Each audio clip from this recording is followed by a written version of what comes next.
ಸರ್ಕಾರದ ಆದೇಶದಂತೆ ಗ್ರಾಮ ಮಟ್ಟದಲ್ಲಿ ನಡೆಯುವ ಜಿಲ್ಲಾಧಿಕಾರಿಗಳ ಗ್ರಾಮ ವಾಸ್ತವ್ಯ ಕಾರ್ಯಕ್ರಮ ಕಡಬ ತಾಲೂಕಿನ ಕಟ್ರುಪ್ಪಾಡಿ ಗ್ರಾಮದ ಕೇಪು ಲಕ್ಷ್ಮೀ ಜನಾರ್ದನ ದೇವಸ್ಥಾನದ ಸಭಾಭವನದಲ್ಲಿ ನಡೆಯಿತು. ದಕ್ಷಿಣ ಕನ್ನಡ ಜಿಲ್ಲೆಯ ಪ್ರಥಮ ಪ್ರಾಯೋಗಿಕ ಕಾರ್ಯಕ್ರಮವನ್ನು ಬಂದರು ಹಾಗೂ ಮೀನುಗಾರಿಕಾ ಒಳನಾಡು ಜಲಸಾರಿಗೆ ಸಚಿವ ಎಸ್ ಅಂಗಾರ್ ಅವರು ಉದ್ಘಾಟಿಸಿದರು.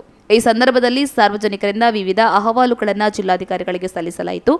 ಕೆಲವು ಸಮಸ್ಯೆಗಳಿಗೆ ಸ್ಥಳದಲ್ಲೇ ಪರಿಹಾರ ಸೂಚಿಸಿದ ಜಿಲ್ಲಾಧಿಕಾರಿಯವರು ಉಳಿದಂತೆ 15 ದಿನದ ಒಳಗೆ ಸಹಾಯಕ ಆಯುಕ್ತರು ಸಂಬಂಧಪಟ್ಟ ಅಧಿಕಾರಿಗಳ ಸಭೆ ನಡೆಸಿ ಅರ್ಜಿಗಳ ವಿಲೇವಾರಿ ಬಗ್ಗೆ ಸಂಪೂರ್ಣ ಮಾಹಿತಿ ನೀಡಬೇಕು ಎಂದು ಅಧಿಕಾರಿಗಳಿಗೆ ಸೂಚಿಸಿದರು. ಈ ಕಾರ್ಯಕ್ರಮದಲ್ಲಿ ದಕ್ಷಿಣ ಕನ್ನಡ ಜಿಲ್ಲಾಧಿಕಾರಿ ಡಾಕ್ಟರ್ ರಾಜೇಂದ್ರ ಕೆವಿ, ಅಪರ ಜಿಲ್ಲಾಧಿಕಾರಿ ರೂಪಾ, ಕಡಬ ತಾಲೂಕು ಪಂಚಾಯತ್ ಅಧ್ಯಕ್ಷೆಯಾದ ರಾಜೇಶ್ವರಿ ಕನ್ಯಾಮಂಗಲ, ಸಹಾಯಕ ಆಯುಕ್ತರಾದ ಡಾಕ್ಟರ್ ಯತೀಶ್ ಉಳ್ಳಾಲ್, ಕಡಬ ತಹಶೀಲ್ದಾರ್ ಅನಂತಶಂಕರ್ ಸೇರಿದಂತೆ ಮತ್ತಿತರರು ಉಪಸ್ಥಿತರಿದ್ದರು.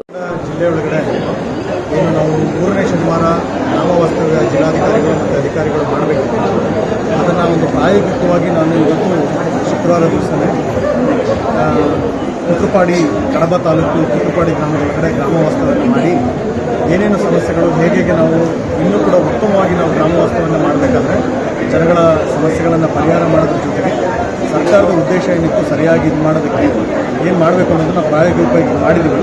ಪ್ರಾಯೋಗಿಕವಾಗಿ ಮಾಡಿದಾಗಲೂ ಕೂಡ ಭಾಳಷ್ಟು ಅರ್ಜಿಗಳನ್ನು ಭಾಳ ಲೇಟಾಗಿ ಡಿಸೈಡ್ ಮಾಡಿದ್ರು ಕೂಡ ಆಲ್ಮೋಸ್ಟ್ ಒಂದು 90% ಸಮಸ್ಯೆಗಳನ್ನು ಕ್ಲಿಯರ್ ಮಾಡೋಕ್ಕೆ ಸಾಧ್ಯ ಆಗಿದೆ. ಇನ್ನೂ 10% ನಾವು ಉತ್ತಮವಾಗಿ ಇನ್ನೂ ಮಾಡೋದಕ್ಕೆ ಅವಕಾಶ ನಮಗಿದೆ.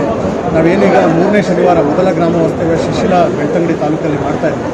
ಅದರೊಳಗಡೆ ಇಮಿಡಿಯೇಟ್ಲಿ ಇವತ್ತು ಸಾಯಂಕಾಲವೇ ನಮ್ಮ ಅಪರ ಜಿಲ್ಲಾಧಿಕಾರಿಗಳು ಜಿಲ್ಲಾ ಮಟ್ಟದ ಅಧಿಕಾರಿಗಳ ಮೀಟಿಂಗನ್ನು ಮಾಡಿ ಈ 3-4 ದಿವಸಗಳಲ್ಲೇ ಆ ಊರಿಗೆ ಸಂಬಂಧಪಟ್ಟ ಎಲ್ಲ ಅರ್ಜಿಗಳನ್ನು ತೆಗೆದುಕೊಂಡು ಯಾವುದ್ಯಾವುದನ್ನು ಕ್ಲಿಯರ್ ಮಾಡೋಕ್ಕಾಗುತ್ತೆ, ಕ್ಲಿಯರ್ ಮಾಡೋಕ್ಕಾಗದೇ ಇರೋದನ್ನು ಯಾಕೆ ಕ್ಲಿಯರ್ ಮಾಡೋಕ್ಕಾಗಲ್ಲ ಅಂತ ಹಿಂಬರ ಹೇಳೋದಕ್ಕೆ ಮುಂದಿನ ಶನಿವಾರಕ್ಕೆ ಆಲ್ರೆಡಿ ಪೂರ್ವ ಸಿದ್ಧತೆಗಳನ್ನು ಮಾಡ್ಕೋತೀವಿ.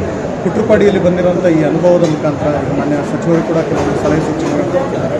ಅವುಗಳನ್ನೆಲ್ಲ ಇದನ್ನು ಮಾಡಿಕೊಂಡು ಮುಂದಿನ ಏನು ಮೊದಲ ಗ್ರಾಮ ವಾಸ್ತವ್ಯ ನಡೆಯುತ್ತೆ ಅದರೊಳಗಡೆ ಭಾಳ ಯಶಸ್ಸು ಸಿಗುವಾಗ ಮಾಡ್ತೀವಿ ಅಂತ ದಕ್ಷಿಣ ಕನ್ನಡ ಜಿಲ್ಲಾ ಆಡಳಿತದ ವತಿಯಿಂದ ನಾವು